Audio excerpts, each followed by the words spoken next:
This is Wildcast.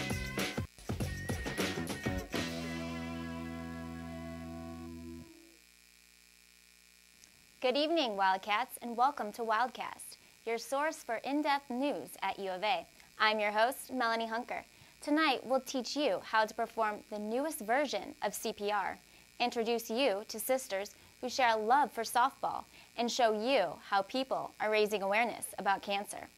But first, there's a new technique for CPR that doesn't use mouth-to-mouth resuscitation, and UMC held classes to teach how. Our reporter, Jessica Furlman, takes us inside a class.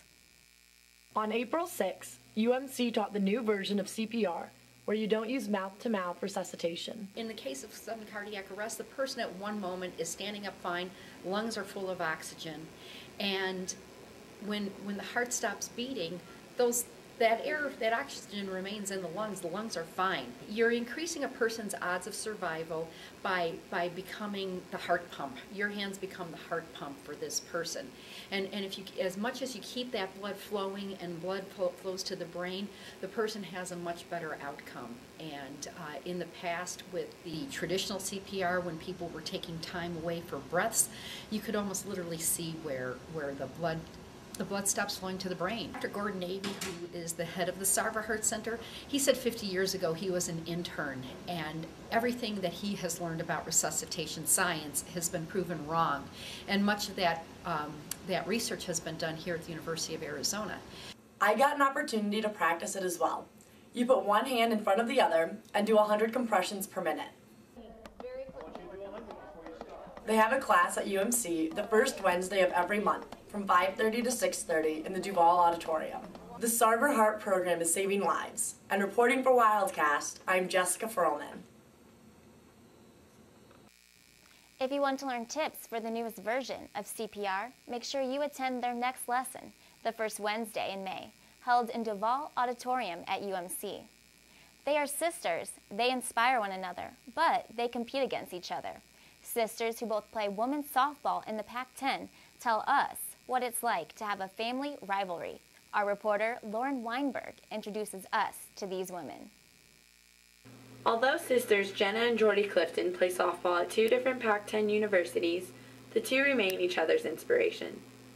Because, I kind of play for her just because we have the same interests and she's my best friend. It's been very important to me because I always looked up to her as my older sister and role model, and I saw how hard she worked to make it to where she is and how happy she was when she's there. Currently residing in Arizona, the sisters' parents remain neutral when their daughters' teams are forced to face each other in conference play. She's wearing a Husky shirt and a U of A hat, and my dad's neutral with the black today, so. But he has a U of A hat on. U of A hat on. They like U of A more. I'm just kidding, but. Whatever. No, they I don't know, my mom does it perfectly, hat, shirt, red shoes. Yeah. Yeah. They cheer for us both. Even though the sisters wear two different uniforms, that doesn't stop Jenna and Jordy from giving each other full support. Very important. If they were to go to the series and we weren't, I'd be there cheering for her all the way. So. Growing up together, Jenna has seen not only Jordy's growth as a person, but also as a player.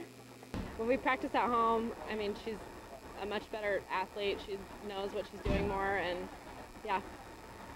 I would say just have fun, no matter what. Go for it. I'd say work really hard at what you want and you'll get it. Also, do well in school, because some kids think that school isn't important, but really, once it gets to college, it's a little tougher. For Wildcast, I'm Lauren Weinberg. Think these two sisters have a big rivalry in the family? Come see UA Women's Softball play our biggest rival, ASU. The series starts this Thursday at 7, right here in Tucson. Coming up next, we'll show you one of the events held this month to raise both money and awareness to find a cure for cancer.